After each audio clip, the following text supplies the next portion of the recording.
Hello guys, my name is Oscar. I'm just a member of this group 7. We are going to talk about wind. Let me come up with introduction to wind. Wind is the movement of air caused by the uneven heating of the Earth's surface by the sun. This movement of air can be harnessed to generate power through wind and energy. Movement of wind on the earth. Wind movement on the earth is primarily driven by the uneven heating of the planetary surface by the sun. As the sun warms different parts of the earth at varying rates, it creates temperature and pressure differences that lead to the formation of wind pattern. The winds play a crucial role in distributing heat, moisture, and other atmospheric components around the globe. The sinking air reaches the surface and flows north and south. The air that flows south completes the whole cell of the Earth's saturation pattern. And this is a picture that shows the movement of air on the earth. The second part is the major wind zones on the earth. We have 5 major wind zones on the earth, as I'm going to talk about it. The first wind zone on the earth is polar easterlies. These are dry, cold, prevailing winds that blow from the east. They originate from the polar highs around the north and south poles and flow toward low pressure areas in subpolar regions. The second zone is prevailing westerlies. These are prevailing winds that blow from the west at mid-latitudes.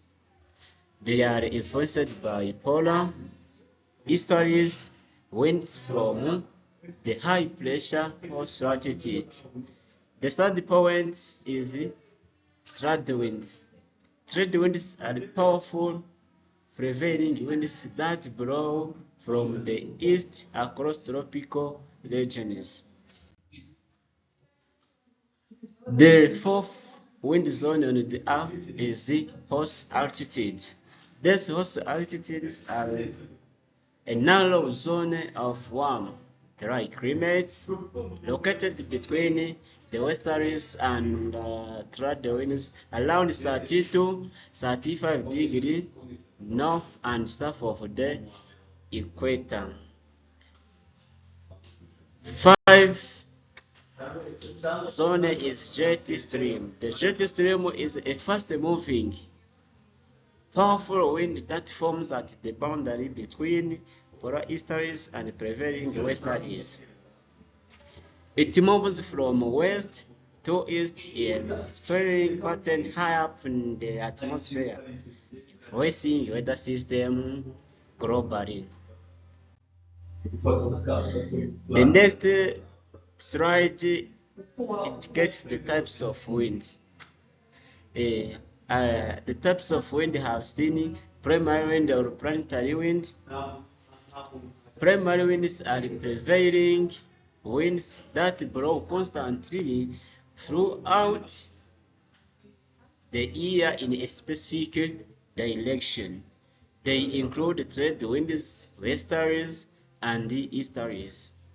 The following types is secondary wind or periodic wind. Secondary winds change direction with different seasons and are also known as seasonal winds. Monsoon are well known example of secondary winds. The third types of wind is tertiary wind. or local wind. Tertiary winds are local winds that blow only during specific times in small areas due to temperature and pressure differences. Eh, Example includes low mistle, foreign and bora.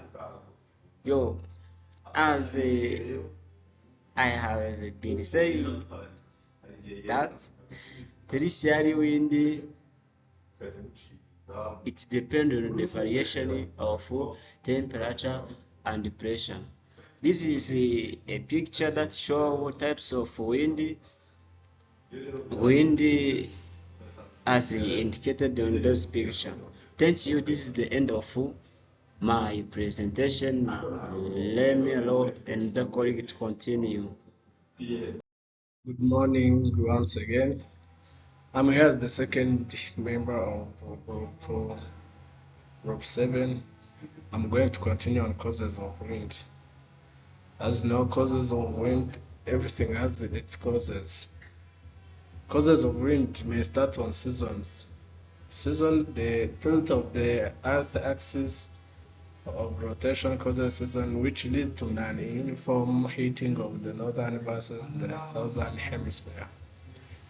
The second cause of wind is day and night cycle. Since the sun causes the heat that drives wind, it makes sense that the day and night cycle affects the air too, but the relationship is not always straightforward. Day Days are often warmer than nights, but a sunny day can lead to cloud formation that insults the ground and makes nighttime warmer. And the third causes it is friction. Obstacles like buildings and trees slow down the winds. This is why wind speeds are often higher at greater altitudes where nothing blocks the air. The fourth causes is topography. The shape of the lands, such as vast plains or deep valley channels, all block wind topography alters wind speed and directions. We're going to continue on measurements of wind. The measurements of wind, we have the what we call an anemometer. It's a device that measures wind speed. It is one of the most commonly used instruments to measure wind. There are various types of anemometer, including cap anemometer. As mentioned earlier, cap anemometer have 3 or 4 caps that rotate with wind speed, which is then translated into a velocity measurement. As you see the picture there, it is those caps which are up and the measurements, those numbers down, those are called cap anemometer. The second instrument is sonic anemometer. This measures wind speed using high frequency sound waves that travels through the air. As you see, it measures the high frequency, it measures the waves, and after that you go and check the results. So let me continue on vane anemometer. Vane anemometer can measure wind speed and direction by measuring the force and direction in which the wind is blowing. As you see, it have the direction point and where the wind can be showing the direction. So this is the last point. So let's hear another group member to continue in another slides. In the name of Valentine Niyamukiza, I'm going to continue on hot wire anemometer. These are wire within the airstream and measure the cooling rates as an indication of the airflow rate. The next one is wind direction. Wind direction is defined as direction from from which the wind is borrowing it. It's also often measured by a device called the wind vane. Wind vane is a device that measures the direction of wind. It comprises the flat sheet or blade attached to the top of vertical rod. The rod is mounted perpendicular to the ground and can rotate freely on horizontal axis. So let's continue on the importance of wind. As we know, there are so many importance of wind, but here we are going to talk about some of these, but not all. So wind energy is significant components due to its numerous advantages and benefits, making it a crucial component in the global shift toward renewable energy sources. Job creation. Wind power creates employment opportunity with over 1,050 people working in USA and other different parts of the world. This sector offers diverse career paths and has the potential to support hundreds of thousands more jobs by 2015. The other importance of wind is economic growth. As we know, when the play a crucial role in economic growth. Wind power contributed to the domestic economic growth, with wind turbines generating over 10% of the energy in 2022 and adding $20 million to the economic that year. The other importance of wind is clean and renewable energy source. Wind power is clean, renewable, and abundant, helping reduce carbon dioxide emissions significantly.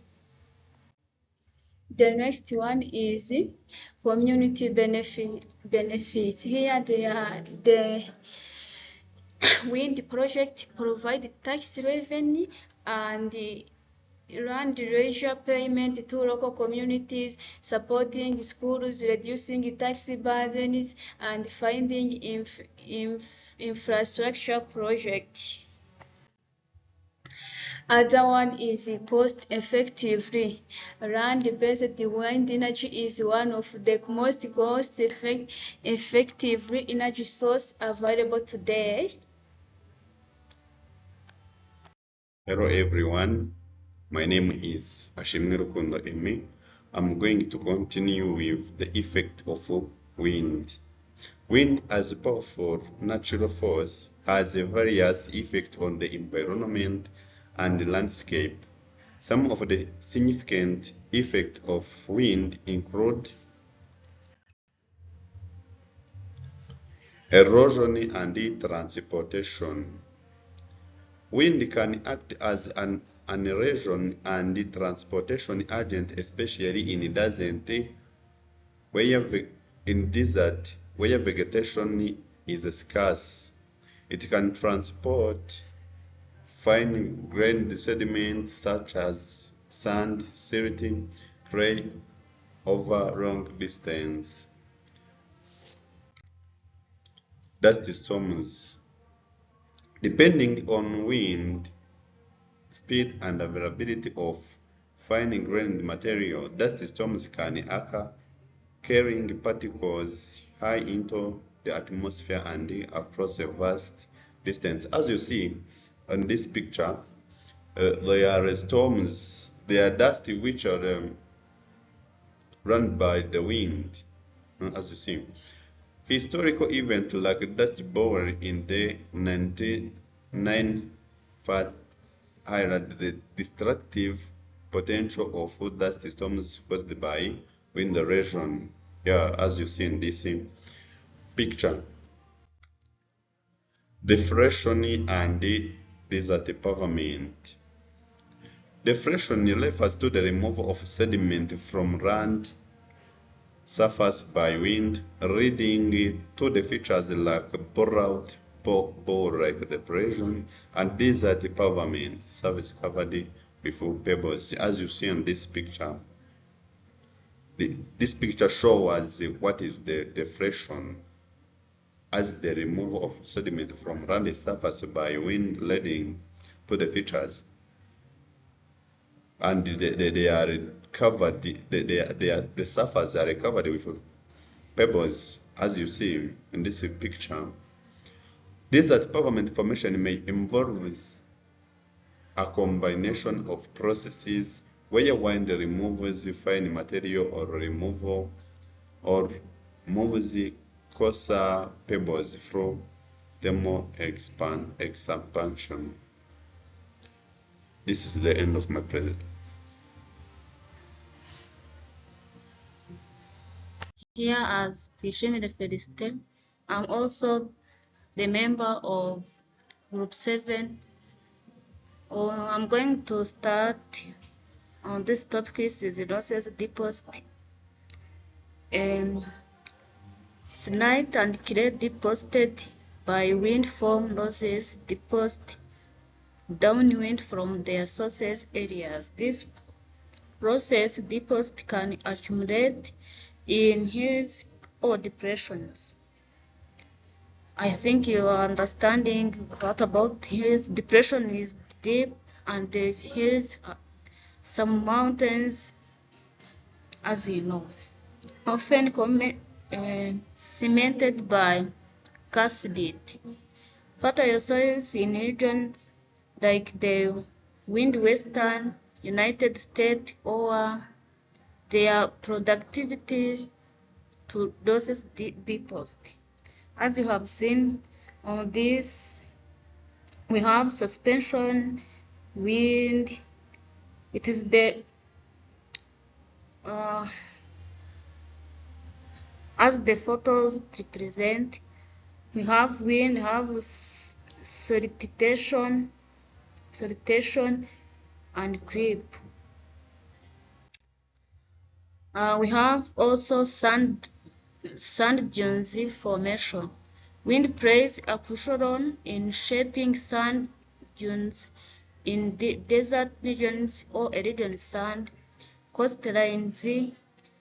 Dune materials consist of well-started sand grains that form distinctive features like slip faces and cross-bordered layers. Different types of dunes, such as longitudinal dunes, Bashan dunes, transverse dunes, and parabolic dunes, exhibit unique shapes based on wind direction and echo conditions. As we have the process on these diagrams. We have the movement of wind. As I have said, we have longitudinal dunes, we have parabolic dunes, as it is seen. So next, we are going to see how to control wind effects. Soil erosion by wind can be controlled effectively through various practices that aim to keep the wind off the soil surface and prevent soil particle departures. As it is seen on this photo. Then you have to maintaining vegetative covers, as it is the one process to control this problem. Growing vegetation, including cash crops, cover crops, and standing crops, these use help protect the soil and keeps the wind higher off the surface. Vegetation observes the energy of wind, reducing soil particles detachment. As you have seen, vegetation cover can exhibit the waterlogging, which can cause soil erosion. Thank you so much. Hello everyone, I'm here by the name Uwizeyimana Claudine. Also, I'm member of Group 7. Now I'm going to continue with introducing windbreaks and barriers. Windbreaks such as trees or other barriers are effective at keeping the wind off the soil surface and reducing soil particle transport. They create barriers that limit the movement of soil particles by causing deposition behind them. As we see here on these photos, can show more explanation for introducing windbreakers and barriers. The first is strong winds, soil erosion, crop and vegetation damage, windbreak trees blocking strong winds that can cause this introducing windbreak and barriers. Let me continue on next slide, which is called implementing no-till practice. No-till farming methods help preserve residual cover on soil structure, reducing vulnerability to wind erosion compared to conventional tillage practice that expose barren soil. On this slide, we can see photo with human and machine with modern agriculture and modern tillage by using machine like this. You see on these photos that can show more explanation for implementing no-till practice. Let me go on next slide called creating surface residue. That is also the method used to control the effect or impact of wind. Residual depth is a measure of solvent exposure that describes the extent to which residue is buried within the protein structure.